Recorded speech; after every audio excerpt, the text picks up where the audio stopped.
Hoje é 13 de fevereiro de 2020, é quase meio-dia. Este escriba precisou trabalhar, e o trabalho precede a tudo. A Folha traz algumas características muito curiosas sobre sobre um golpe falho aí do ministro da Economia, Paulo Guedes. Paulo Guedes recomendou aos brasileiros, principalmente as empregadas domésticas,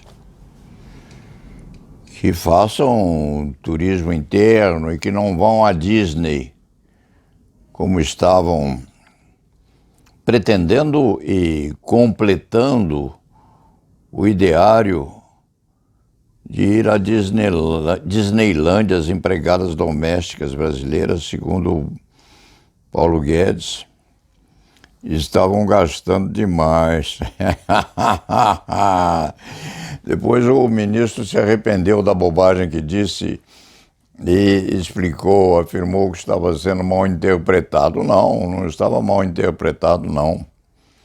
Estava muito bem, porque estiveram a acusar os pobres, a camada inferior da população, de gastar demais. Isso diz muito com o pagamento de imposto, não é, ministro? Porque quem é rico, quem tem privilégios no bolso, pode viajar bastante, inclusive a lugares exóticos, gastando bom dinheiro, mas quem for pobre não pode.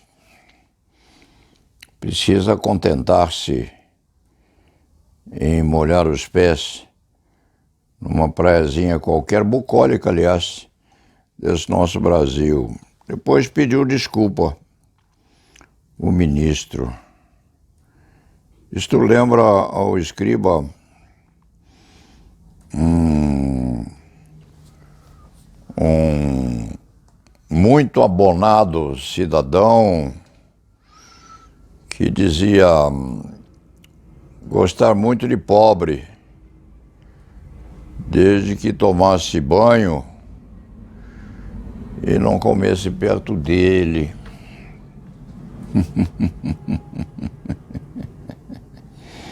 E lembra também ao cronista a época dos barões, lá na Idade Média, em que o baronato comia laudamente, com as mãos, aliás, porque os garfos só surgiram depois.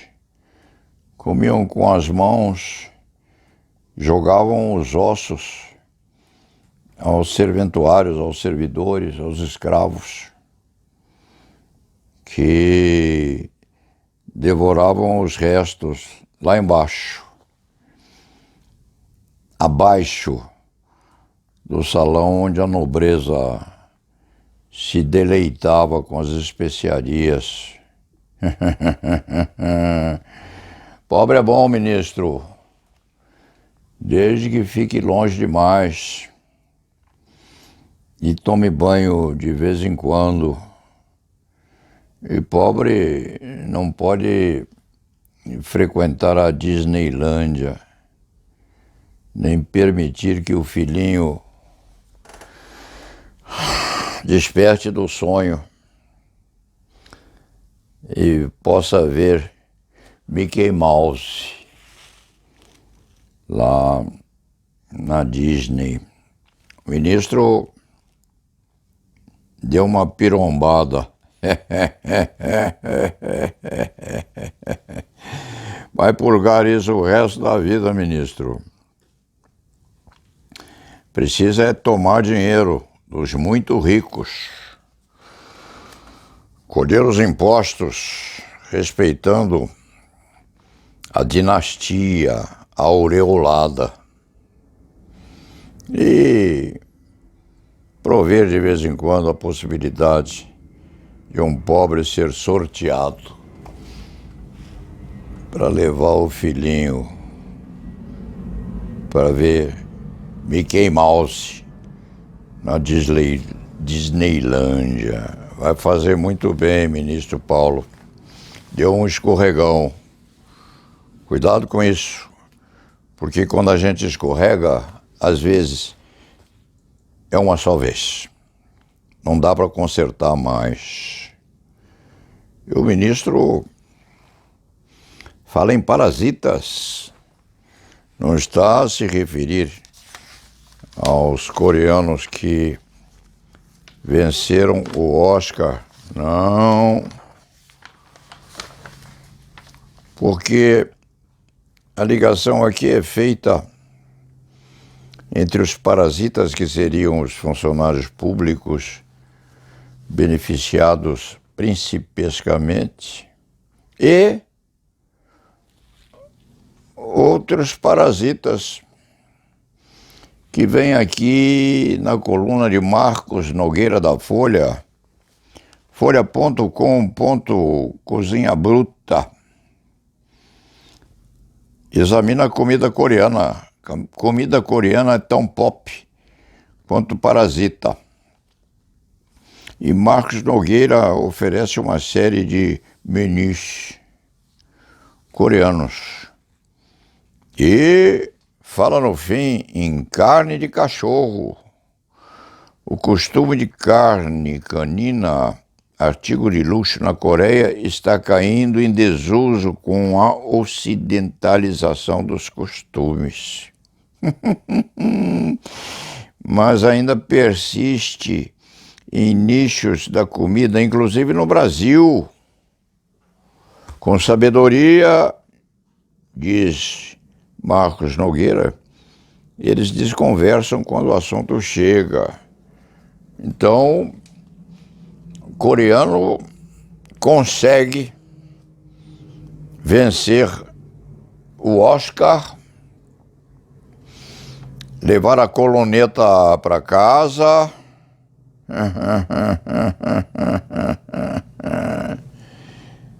e devorar um bom bife de cachorro.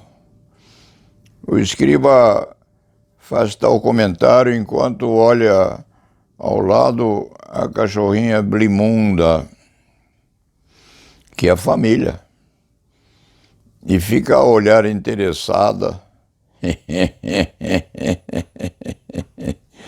porque sente que talvez se esteja a falar nela.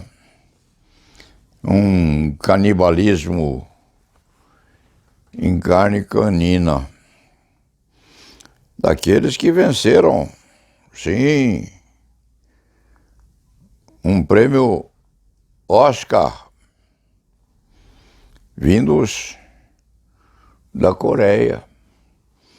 De repente há quem entenda que carne de cachorro é suculenta.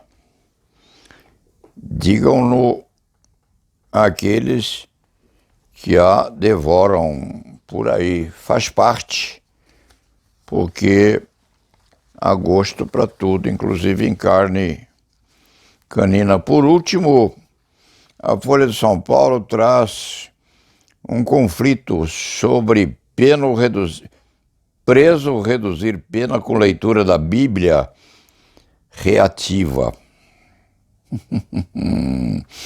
Isso é coisa de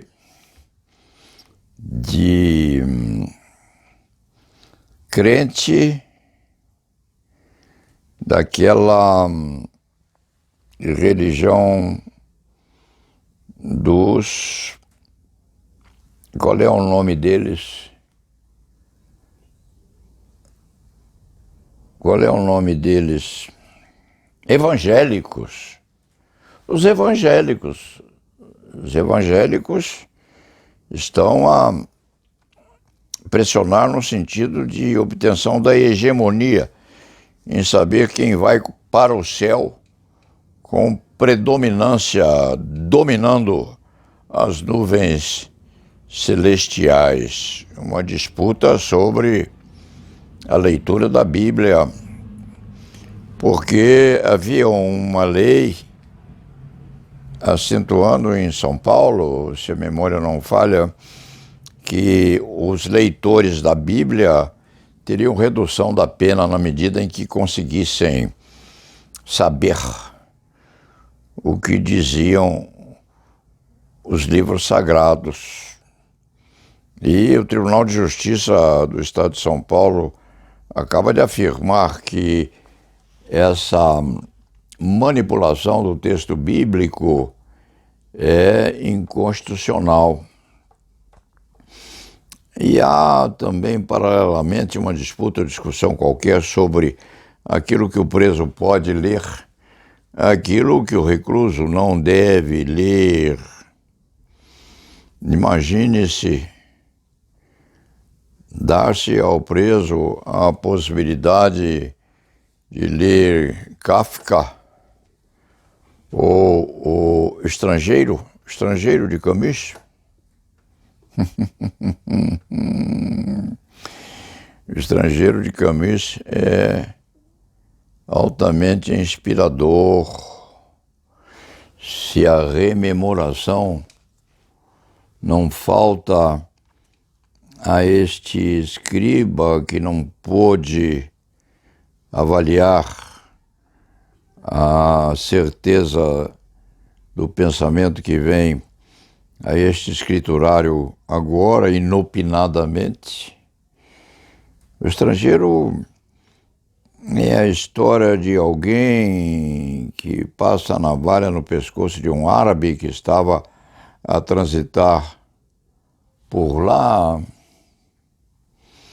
é processado e durante o julgamento, coisa que o valha, indagam ao recluso ou ao processado por que fizeram aquilo e ele responde: não sei, estava muito calor. Imagine-se dar-se ao preso a possibilidade de ler O Estrangeiro de Camus, ou leitura muito pior ou mais inspiradora do que isso. Há relatos de que nas guerras ou revoluções os livrinhos e as revistas pornográficas eram e, quiçá, continuam sendo muito disputados, os livrinhos, entre os soldados, pressionados dentro das trincheiras pelo medo da morte e pela necessidade de satisfação de instruções corporais primárias. Havia, quiçá, na cabeça de um parlamentar qualquer, o ideário de proibir ao preso a leitura de publicações pornográficas. Seria inconstitucional tal texto proibir-se ao recluso a consulta ou leitura de fotos ou inscrições pornográficas escondidas embaixo do colchão, se colchão houver, nas nossas prisões podres. O que pode ler um presidiário? O que se deve permitir que ele leve ao intelecto nas noites mal dormidas ou nos momentos de descanso que tiver? alguma poesia de um escritor brasileiro célebre, algum texto inspirador de predisposição meritória quanto ao futuro, uma obra consistente num pedaço da edição azul que os adolescentes costumavam ler quando crianças. O que pode ou deve um presidiário degustar na solidão de um reduto presidiário? Evidentemente, um intelectual poderia ou teria a condição de ler livros mais sofisticados. Não seria preferível que o preso de baixa condição fosse alfabetizado ou fizesse ali o curso primário, o curso ginasial, no sentido de que ao sair pudesse ao menos ler o despacho do juiz a expedir alvará de soltura? É uma solução ou uma indução muito difícil, mas dar-se primazia aos evangélicos na orientação a saber o que o preso deve ler para garantir assim a benesse da ascensão aos céus,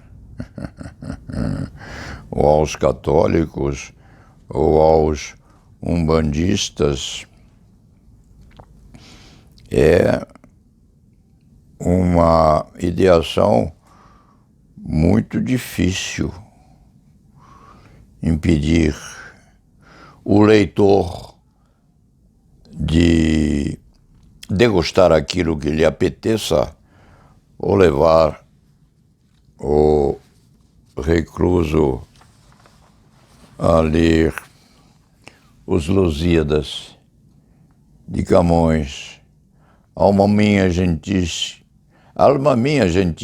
gentil que te partiste por mares nunca antes navegados.